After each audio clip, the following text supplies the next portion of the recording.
Motorcyclists have 38 times the risk of death or serious injury, regardless of whose fault it is. Lane splitting increases the risk.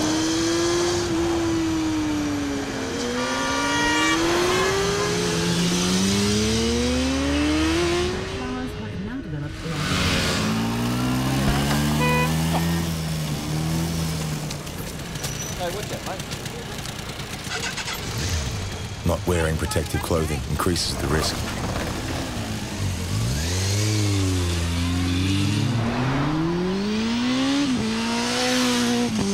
Speeding increases the risk.